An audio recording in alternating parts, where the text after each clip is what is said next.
Bueno, mi nombre es César Moreno, yo soy abogado revisor en la oficina del conservador de bienes raíces de Villarrica, que es justamente el edificio que se encuentra detrás mío. Actualmente el conservador de bienes raíces en ejercicio de Villarrica se llama don José Apolonio Peñamesa y él asumió el 14 de noviembre recién del año pasado. El conservador de bienes raíces, ¿no es cierto?, es un auxiliar de la Administración de Justicia. Está definido en conceptos y en funciones, derechos y obligaciones en el Código Orgánico de Tribunales, ¿cierto?, el artículo 446 siguiente, al igual que otros ministros de fe también conocidos como, por ejemplo, los notarios, los receptores, los archiveros judiciales, los jueces, los tribunales, etc. Está definido en el Código Orgánico de Tribunales y en síntesis consiste en este auxiliar de justicia, auxiliar de la Administración de Justicia, que cumple un rol importante porque es un ministro de fe a quien se le entrega o encarga, ¿no es cierto?, el llevar a su cargo ciertos registros que son muy importantes en materia de posesiones inscritas de bienes, ¿no es cierto? Están los registros conservatorios de bienes raíces, de minas, de registro de comercio, de prenda agrícola e industrial, ¿no es cierto?, etcétera. Bueno, el conservador de bienes raíces, ¿cierto?, lleva físicamente ciertos libros que son foliados por foja y número, en el cual se van insertando todas aquellas inscripciones que se van practicando y que tienen que ver con los bienes raíces, en primer lugar. Como el nombre lo indica, nosotros conservador de bienes raíces, pero aparte de esto, lleva registro, otro tipo de registros, como son, por ejemplo, los registros de comercio, registros de prendas agrarias e industriales. También tiene a su cargo los registros de hipotecas, que tienen que ver con bienes raíces, de prohibiciones, donde se incluyen todas aquellas prohibiciones de venta que afectan a las propiedades, ¿no es cierto?, ya sean agrícolas, urbanas, bienes raíces o bien propiedades mineras. La verdad de las cosas, esto está reglamentado está señalado expresamente en el reglamento del registro conservatorio de bienes raíces, que es de muy antigua data. Si ustedes se fijan, el reglamento del conservador de bienes raíces es tan antiguo como el Código Civil mismo. Parte del año 1857 a la fecha ha sufrido muy pocas modificaciones. Y los reglamentos el reglamento indica, ¿no es cierto?, qué títulos deben inscribirse en su artículo 52 y qué títulos pueden inscribirse, que es el artículo 53. A grosso modo, ¿no es cierto?, se entiende que se tienen que inscribir todas aquellas presentaciones que contengan títulos traslaticioos de dominio. El artículo es bien claro.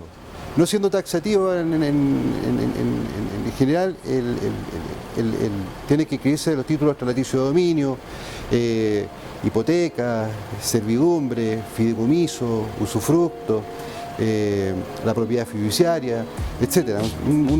Lo señala el mismo artículo 52 del reglamento. Los títulos que pueden inscribirse son aquellos que, no siendo necesario o exigible por ley su inscripción, ¿no es cierto?, se presentan para darle debida publicidad muchas veces a distintos contratos. Por ejemplo, un contrato conocido, el contrato de arriendo, ¿no es cierto?, de predio de bien raíz, puede ser agrícola o urbano. Este contrato, como bien es sabido, por definición, el contrato de arriendo es un contrato que se entiende perfeccionado por el solo consentimiento de las partes. Ahora, tratándose de bienes raíces, las partes recurren a ciertas solemnidades, que son, por ejemplo, otorgarlo por escritura pública, no notaría, que generalmente son los primeros contratos que parte uno redactando como egresado de derecho, qué sé yo. Pero también está la opción de inscribir este contrato de arriendo, aunque no es obligatorio, porque con esto se le da la debida publicidad al contrato. Y así hay otros tipos de actos o contratos también que, no siendo necesaria su inscripción, se reciben y se inscriben para darle publicidad. Bueno, el conservador de bienes raíces y al igual que el notario, ¿no es cierto?, son oficinas que están a su cargo, pero ellos no perciben un sueldo o un ingreso directo del Estado, como cualquier funcionario público, sino que por sus funciones, por estar a cargo de estos registros y todas las que le encomienda la ley, está autorizado por ley, ¿cierto?, de un reglamento de cobro de aranceles, que se llama, que le permite, ¿no es cierto?, fijar los mínimos y los máximos de las actuaciones cuya actuación requiere, ¿cierto? Esto está en específico, por darle un ejemplo a ustedes, se determina por la cuantía del contrato. Por ejemplo, un contrato de compra-venta, ¿no es cierto?, de un precio bajo, ya tiene fijada una cuantía que es la cuantía mínima. Y contrato de precio alto, también con un tope máximo que no puede exceder de cierto monto, que también está fijado en las leyes. El conservador está obligado a respetar esos aranceles, porque están fijados por la ley. Entonces, eventualmente una persona que presenta algún título, alguna inscripción, puede pedir información y tiene que ser exacta a lo que señala la norma, la ley. Cobro de arancel está fijado por ley. Los conservadores de bienes raíces, como auxiliares de la Administración de Justicia, ¿no es cierto?, al igual que los notarios, cesan en sus funciones por distintos motivos. Ahora, el más frecuente, ¿no es cierto?, es el tema del fallecimiento. No hay que olvidar que antes de la modificación a la ley, los conservadores eran de rango vitalicio. Prácticamente dejaban de ejercer sus funciones cuando fallecían. Hoy en día existe una modificación que establece que los conservadores que tengan un buen desempeño en sus funciones, sin sanciones, cesan en sus funciones automáticamente, de pleno derecho, ¿no es cierto?, al cumplir la edad de 75 años. Se le aplica, ¿no es cierto?, el régimen de los auxiliares de Administración de Justicia, ministros de Corte, jueces, notarios, conservadores. Pero también pueden haber otro tipo de motivos de cese en el cargo. Por lo menos, por ejemplo, está aquellas sanciones que establece la ley cuando no cumplen bien sus funciones. Está el caso de exoneración, ¿no es cierto?, del Poder Judicial, en donde en resolución, ¿no es cierto?, del Ministerio de Justicia, Corte Suprema, pueden cesar de sus funciones mucho antes de llegar a esa edad, cuando han faltado gravemente a las obligaciones que por ley se le imponen, digamos.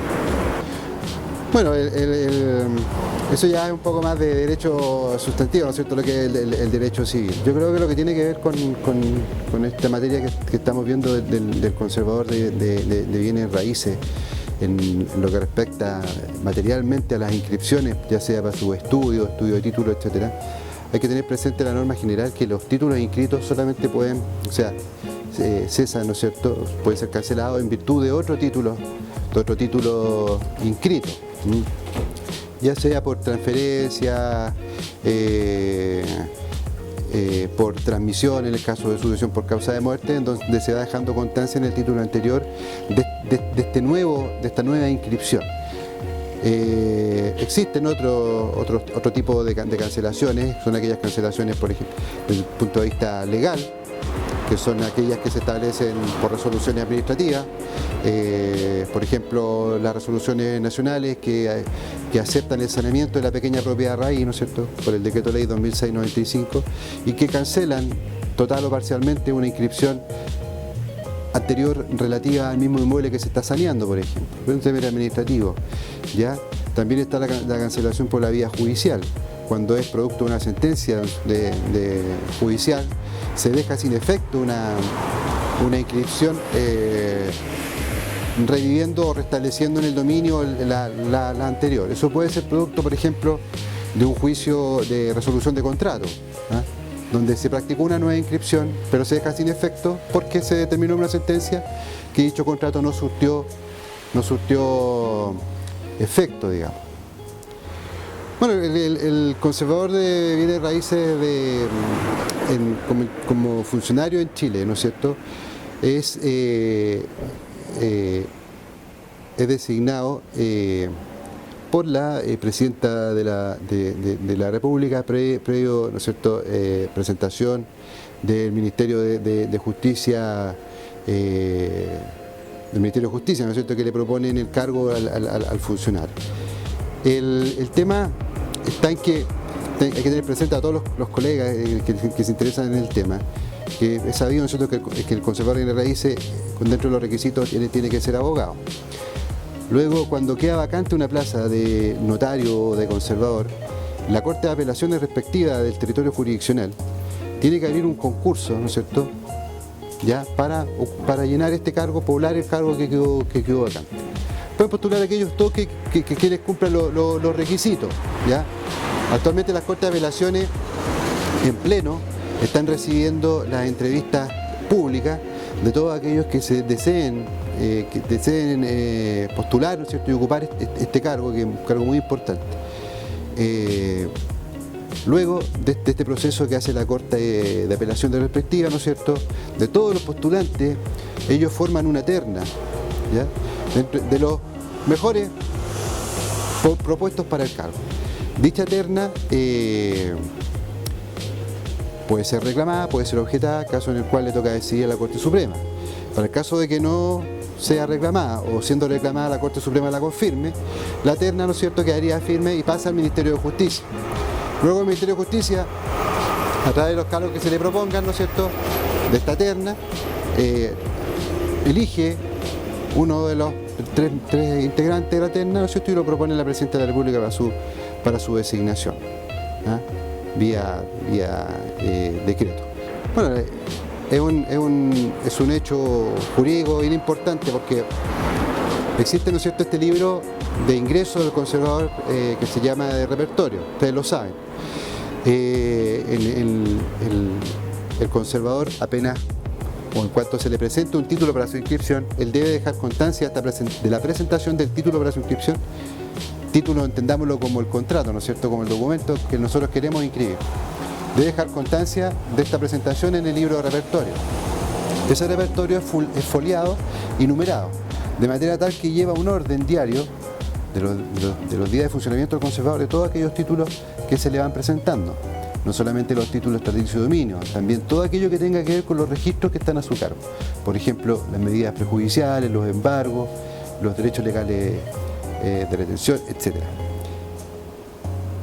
Una vez presentado este título, el conservador pasa a ocupar un número en el repertorio, que va en orden cronológico a través del desarrollo del día. Como la inscripción de lo que se presenta no es automática, sino que como está establecido, ¿no es cierto?, en este orden, tarda varios días, muchas veces porque hay que realizar un estudio, hay que ver que el título cuenta con los requisitos legales, hasta que se inscribe puede haber un transcurso de días desde esta anotación en el repertorio, ¿ya?, hasta que el título se consolida como inscripción propiamente tal, con su hoja, número de repertorio y año, ¿ya?, que va a ser posterior a la fecha de nuestro repertorio. Tiene mucha importancia porque para los efectos de su inscripción legal, ¿ya?, hay que estarse a la fecha de la anotación en el repertorio. Por tanto, si usted ingresa una compraventa el 1 de junio, estamos hoy día, ¿no es cierto?, va a ser anotado en el repertorio, va a obtener un número, pero seguramente si todo está en orden va a salir su inscripción el 10 de junio, siendo día hábil, se le va a entregar toda su carpeta. Pero para los efectos legales, esta inscripción se le retrotrae en su efecto hasta el día 1 de junio. De manera tal que esta anotación que usted obtiene en el conservador le sirve para muchos casos. ¿Ah? Por ejemplo, si llegara una segunda compraventa el día siguiente a la que usted, sobre el mismo bien, sobre la misma propiedad, tiene preferencia el repertorio en su fecha y en su número que usted obtuvo primero, ¿ya?, y esa es su eficacia. Este repertorio, por ley, tiene una duración de 60 días, por ejemplo, el título presenta ciertas fallas y tiene que ser rectificado o enmendado, puede ser subsanado y puede obtenerse su inscripción en el registro respectivo, y para esos efectos, así no se haya hecho en el día 50, los efectos de esa inscripción, de ese título a presentar, se retrotraen a la fecha de su repertorio, que fue tantos días hacia atrás, 40, 50 días, no puede ser superior a 60 días. Esa es la eficacia del repertorio. Hablamos con el conservador y le dice que lamentablemente en estos momentos está muy ocupado. Él me encomendó que lo recepcionara a usted como estudiante de leyes, y sí, después les puedo mostrar los registros, digamos, físicamente hablando, para que ustedes se familiaricen con ellos.